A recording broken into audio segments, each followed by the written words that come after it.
National Signing Day is in the books. LSU. Like clockwork, LSU has another top 5 recruiting class, thanks in large part to 8 players from right here in South Louisiana. We'll hear from Les Miles and be joined in studio by 2 of those Tigers, Christian Fulton and Jamal Pettigrew. Plus, Willie Fritz has his first group of greenies. Hear how the new members of the Wave will make an immediate impact, and rounding up the local talent heading elsewhere, and recaps of Southeastern and Nicholls State. We've got it all, starting right now. From Fox 8 Sports, this is the Signing Day Special. What a day it's been all across the country, especially right here in Southeast Louisiana, where our local teams, they racked up on talent. And we're wrapping it all up tonight on Fox 8's Football Signing Day Special. I'm Juan Kincaid with Sean Fazan and the king of recruiting, Jimmy Smith from NOLA.com and the Times-Picayune. How special is this class of players this year, Jimmy? It's a phenomenal group. I mean, it's so deep and rich in talent. I mean, there's so many players that can make impacts at the next level right away. I don't recall a year this deep in this greater New Orleans area. And of course, the headliner of this class was Christian Fulton, and he didn't make his intentions known until this morning at Rummel High. LSU. Listen to that crowd. Think they're excited? No doubt they are. Fulton is a 5-star cornerback. Was choosing out of LSU, Arkansas, or Florida. In the end, though, he became a Tiger. Stay tuned. Christian will join us in studio later in the show to talk in depth about his big day and what lies ahead. Fellow LSU signee and longtime friend Jamal Pettigrew from St. Aug will also stop by to talk some LSU. Now, once again, it's another strong showing on signing day for the LSU Tigers. Number 3, according to ESPN and 24/7 Sports. According to Scout.com, they're at number 4. The lowest seeding came from Rivals.com. At one time, they were 6. They dropped to 9, so you see them right there.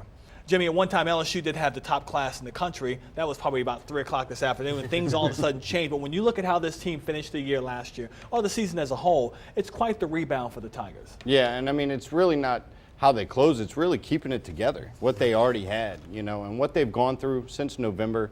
The rumors didn't stop through signing day, as we heard chirping about Cam Cameron. So, I mean, they did a great job keeping this group together, and it's a phenomenal class. Well, needless to say, Les Miles is certainly proud of the class he and his staff was able to assemble and took the podium this afternoon in Baton Rouge. Here's Chris Hagan with a recap. The key to any great college football program is minimizing how much drop-off there is when players leave. With LSU's 2016 roster featuring 19 scholarship seniors and 18 returning starters, their quickly approaching departure is inevitable. What this incoming class of 23 signees does is ensure that they're stocked for the long haul, especially in a few key positions where young players can make an impact immediately. Opinion, this is the best collection of defensive backs maybe in college football history on paper. A great collection of young men that are able to play multiple spots in our secondary. Very high praise, but also very accurate. LSU landed 5 players to join their secondary that rank in the top 20 at their position, including early enrollee Savion Smith and Rummel's Christian Fulton, who Miles says can be shutdown corners. Then there's John Curtis product Willie Allen, who could one day soon anchor the Tigers' offensive line. Willie Allen was certainly one of the top targets of the class. We needed to keep our best players in Louisiana at home. He was certainly one. Donovan Campbell, again, was the top inside prospect in the state. Not to mention possibly the most interesting signee under center. We had to have a quarterback. You know, we need to continue to compete at that spot. And Lindsey Scott gave us a great opportunity. We think he'll be a guy that can throw it and run it and extend plays, and yet really give you a very bright leader on the field. So we're looking forward to seeing how he competes. Of course, we all know championships aren't won right now in February, but with the Tigers returning so much talent, already poised to make a run in 2016, this outstanding recruiting class can only boost their chances of reaching their ultimate goal of a college football playoff and national title. Covering National Signing Day in Baton Rouge, Chris Hagan, Fox 8 Sports. Joined again by Jimmy Smith of NOLA.com, the Times-Picayune recruiting guru. As we mentioned, does this LSU class, though, rival the group they brought in 2 years ago in 2014? I think so. It's really about two things, addressing needs and getting difference makers, game changers. And I think they have some guys on both sides of the ball capable of doing that. Now, you are talking Leonard Fournette, Malachi Dupree. This was a special group in 2014, but this 2016 class, from top to bottom, is as good as any in Les Miles' tenure. I know you like Lindsey Scott, the kid out of Zachary. 3-star recruit, somebody that has 4-star talent. LSU, he fell into LSU's lap late because they couldn't find other guys. How quickly does he see the field? I, for one, think it's a long time before he sees it, if he ever does. Yeah, I think it could be a little while here. We have Brandon Harris, who has starting experience. He's only going into his junior year. Danny Etling, also going to be a junior. He also has college starting experience, so he's definitely coming in. He's the fresh fish. It's going to take him a little while to get acclimated to the college game. LSU seems to run a fairly simple offense, but I promise you that playbook and the verbiage used, it's not simple for a quarterback to really get down. So it's going to take him a little time. I think maybe by year 3, what could be his redshirt sophomore year, he could have a chance to crack the starting lineup. So Scott may have to be patient, but others maybe not so much. Who can you pencil in as opening day starters/contributors right away? Well, they're going to have to find one of these freshmen to get on the field at linebacker. Whether it's Michael Divinity, Rashawn Thornton, I think those are your two best bets to stand in at the outside linebacker position. We see Debo Jones left for the NFL. Somebody's going to have to come fill that role. I think Divinity has the edge. He's got the body. He's physical. He's athletic. He's played a lot in high school. So I think he definitely has the edge. He's an early enrollee.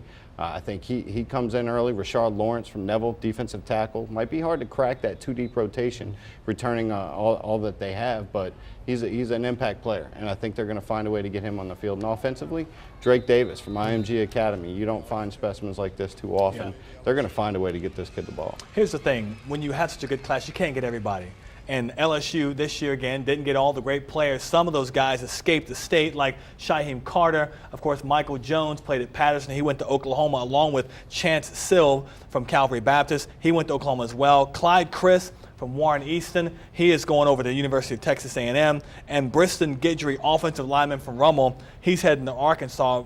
Brett Bielema there is doing a fine job there. All right, up next, we're heading uptown to hear from Tulane coach Willie Fritz, fresh off his first signing day with the Green Wave. We'll also check in on Southeastern and Nicholls State, and a bit later on, you'll hear firsthand from 2 of the Tigers' newest recruits. I'm Christian Fulton from Rummel. I'm Jamal Pettigrew from St. Aug. We're here talking about repping the boot. Coming up on the Fox 8 Signing Day special.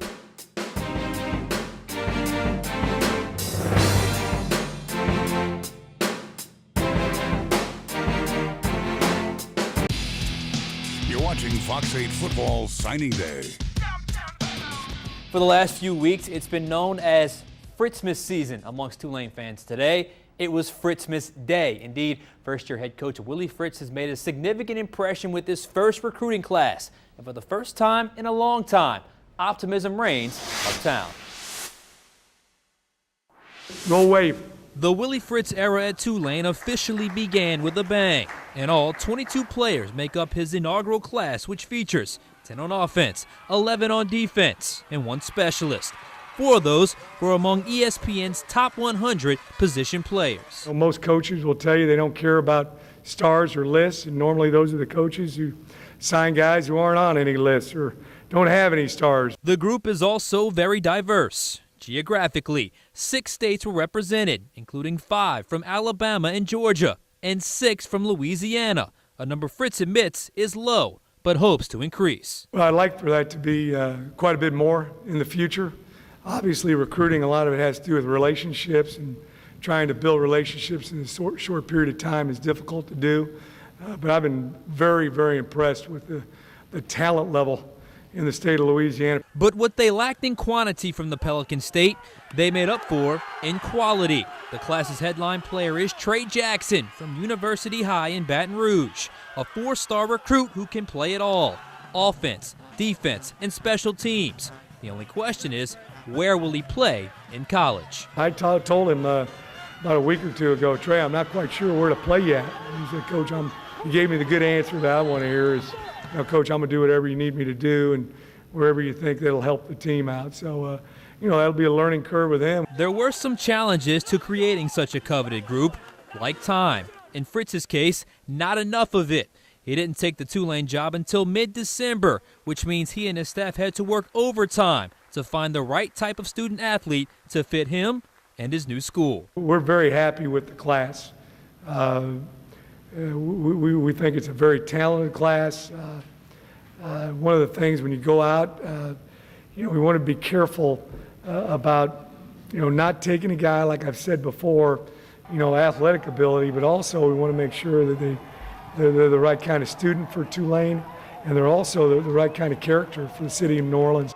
Jimmy Smith from NOLA.com joins us again. All right, we're talking Tulane now. We just saw Willie Fritz, a lot of excitement from the coaching staff, from the players to the fan base. I asked you, how impressive was this class? Well, the most impressive thing about it was the way they put it together. Yeah. I mean, we've seen the names and faces change almost daily since Willie Fritz has come on staff.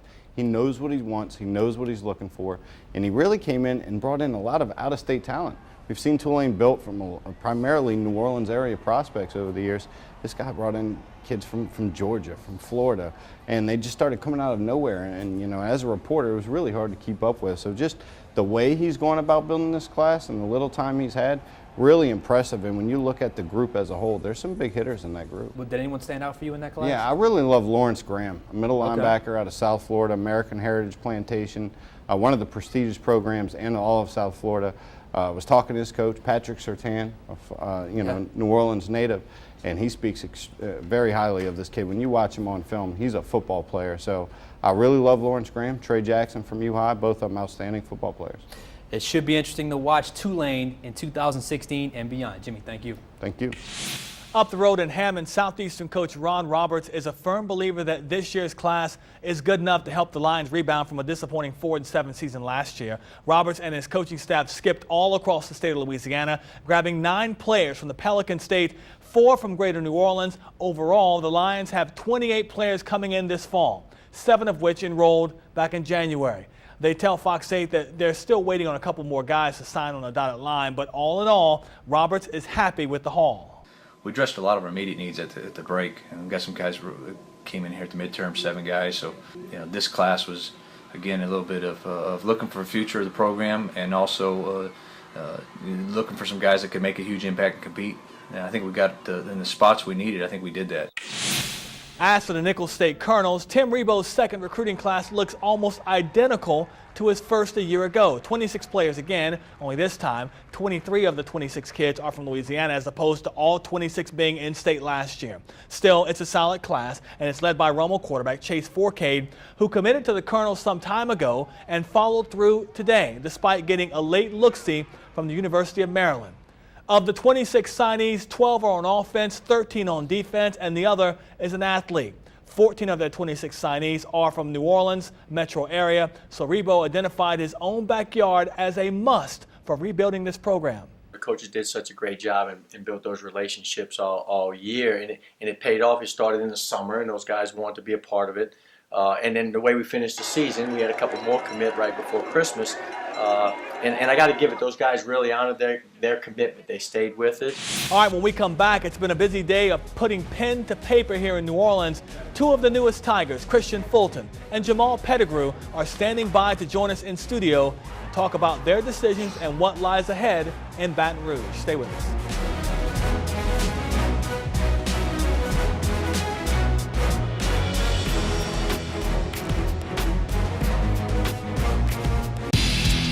You're watching Fox 8 Football Signing Day. Louisiana State University, Baton Rouge.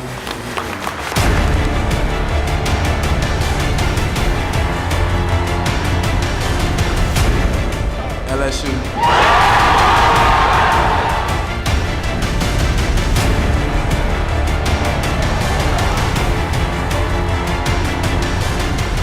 It has been a great day for the LSU Tigers, especially when you can get these 2 guys to commit. Rummel's Christian Fulton, Jamal Pettigrew from St. Aug. Also with us once again, recruiting analyst Jimmy Smith. And I'll start with both of you guys. There's a pressure when you're one of the best players in the country and one of the best players in your state to have to stay here because all the fans want to see you stay. Did you guys kind of put that behind you when it came to making a final decision? I definitely put it behind me because I was going to do what's the best decision for me, and I did. I think I made that right choice. Same thing, Christian? Yeah, I would say I had to put the pressure behind me, you know, because it's my decision. I'm the one that's going to be at that school, so I just had to put that aside and think about what's best for me, and I looked at it for each school. I hear a lot of defensive backs talk about it's an honor to go to LSU, DBU, to play there. You're following the footsteps of Patrick Peterson. Tyrann Mathieu, Morris Claiborne. When you think about things like that, did that make your decision easier, even though it didn't happen until this morning?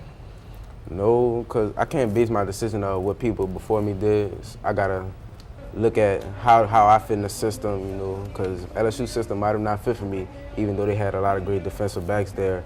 But I mean, you know, it's always like you said, it's an honor to be there. You know, like Tyrann Mathieu putting their DB room. You know, it's an expectation to be in there. Yeah, and of course, St. Aug guy as well. You know, so as a St. Aug guy, and you're going to LSU as a tight end. We know that the LSU offense is a bit of a pro style. They like to use the tight end a lot more blocking than pass catching, but the past couple of years they've missed that receiving ability. Is that one reason why LSU was so attractive to you in the end? I think so. They told me they want me to come in there and catch some balls and do things that I do best. And I think they still want me to come in there and block too, just because I'm an all-around player, and I appreciate that. And I'll go in there and block for Leonard and everybody else and catch some passes too. I remember watching you at Tad Gomez as a sophomore, and you were very raw as a tight end then, and you've kind of grown into your body and grown into the position. What are you hearing from LSU as you make this jump now to big-time Division I football? The opportunity to play. The opportunity to play is there if I go in there and I concentrate and I get in the playbook and I work out, get with Coach Moffitt a lot, get bigger. The opportunity to play is definitely there, and I need to go in there and compete too with the other tight ends because they're great too. Yeah, and Jimmy, you've been around recruits for so long. You know it's a difficult jump going from high school football, no matter how good you are, to that Division I level in LSU and in Alabama, Ole Miss. The SEC is so tough. Realistically, these two players, as talented as they are, the transition, how difficult is it for them? I think a lot of prospects really underestimate the transition they're going to have to make. You know, I mean, the speed of the game is different. Your whole life changes. You know, you're no longer under your parents' roof. You're taking on harder studies in the classroom. So I mean, there's a lot that goes into it. The depth of the playbook. As soon as these guys can digest the material they're being fed in the playbook and can instinctively act on it instead of having to think as football players, they're going to see the football field. These are two special young men, and I don't think it's going to take long before we see them making plays. So you guys kind of went through this recruiting process together a little bit. Did it help that you had each other to lean on and eventually you go to the same place? Yeah, me and Jamal talk every week just to see where each other's heads was at. We went on our LSU visit together, and you know, he told me right after that visit, you know, that was the place for him. You know, I was still kind of looking around, you know, trying to clarify things with my school, but I mean, we just went through this whole process together, I would say, you know, and we helped each other out on our decisions. What point did you finally know where he was going to go? Because he said he didn't know till this morning. Were you surprised it took him this long? Not at all, because this is it's a process. You know, you need to understand where you're going, and if he said he didn't know till this morning, and I truly believe him, because it's definitely a hard process to know and understand where you're going, where you want to be at for the next 4 years. Was it easier going through this with someone like him who was facing the same challenges?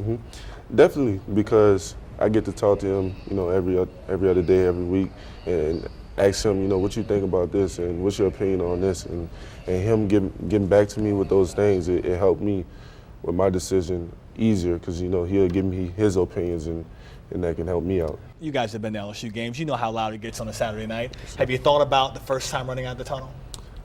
I haven't thought about it yet, but I'm going to be taking a lot of thought to it, and just looking at hype videos, getting prepared for that, and having that feeling. I can't wait to feel it. How about you, Christian? When I was at the game, you know, I thought about it. You know, you gotta visualize yourself playing in that field, in that stadium, and just thinking about it, it's crazy. You know, I know it's gonna be a great feeling. Well, once again, we do appreciate you guys being with us tonight. Congratulations, Christian and Jamal. We look forward to seeing you guys in the fall in LSU colors, purple and gold. We do appreciate that. And Jimmy, stick around for just a few more minutes. When we come back, a look around and ahead, see how the rest of the SEC did and who to start keeping an eye on for the class of 2017. We'll be right back.